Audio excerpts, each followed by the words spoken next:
can't go back and make peace with them, and then you can come and make your offering to the Lord. So they had lambs, rams, goats, wine, and then over time, of course, Malachi had to be sent to the priests because they began to take the offerings as their own personal, for their own personal gain.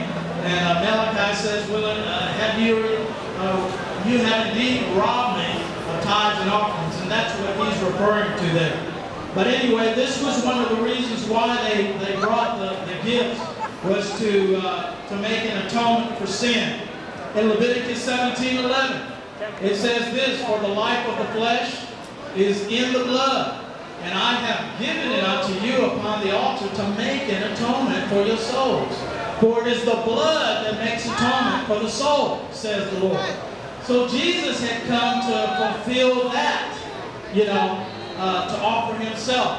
And this is what we see here. So, leave there thy gift before the altar, and go thy way, first to be reconciled to thy brother, and then come and offer thy gift.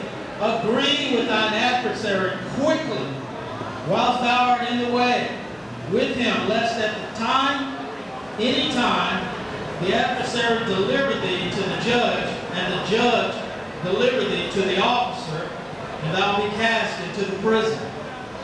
Now, one of the things I found amusing about this is specific to the law at that day and time. Today, if you and I were able to, try and counsel other people, specifically pertaining to the law, they would say that we're practicing as attorneys, and this is against the law. You and I could be put in jail for that.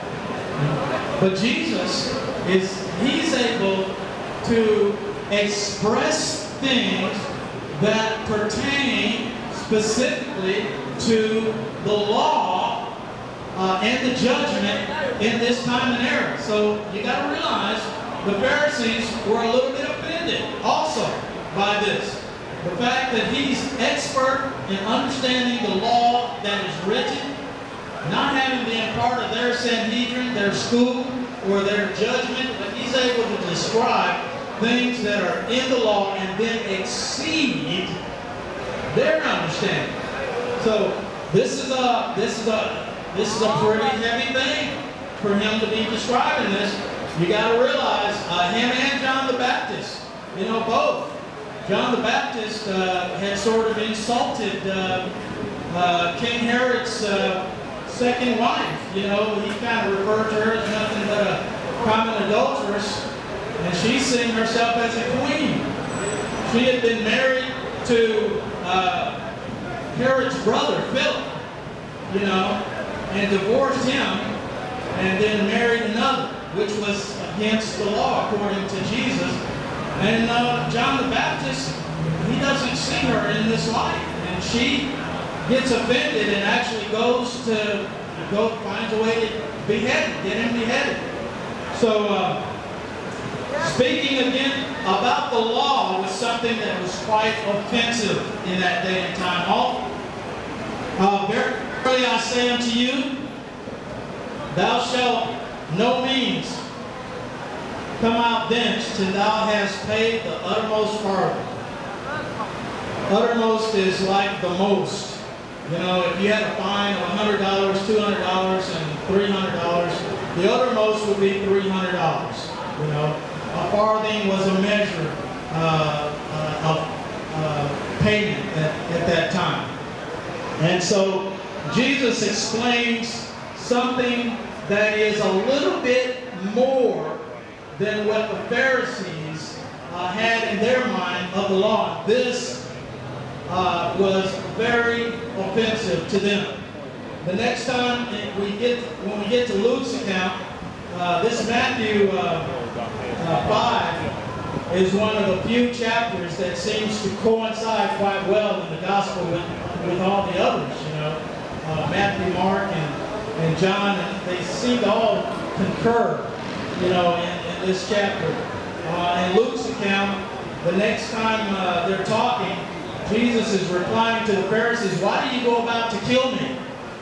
In other words, he sensed a sense of murder and anger from them that was it was pretty apparent. And now he's asking them, you know, they're still on another subject, but he's stopping. Wait a minute, why do you go about to kill me? You know, what's the reasoning behind your intent to murder? And so this is heavy stuff for Jesus to be speaking of the law and to exceed the definitions that the Pharisees and the scribes had in mind at this time. We get later on to the 27th verse where he speaks of hell and he speaks of adultery. And this too seems to exceed the definition of what the Pharisees and the scribes knew in this day and time. So I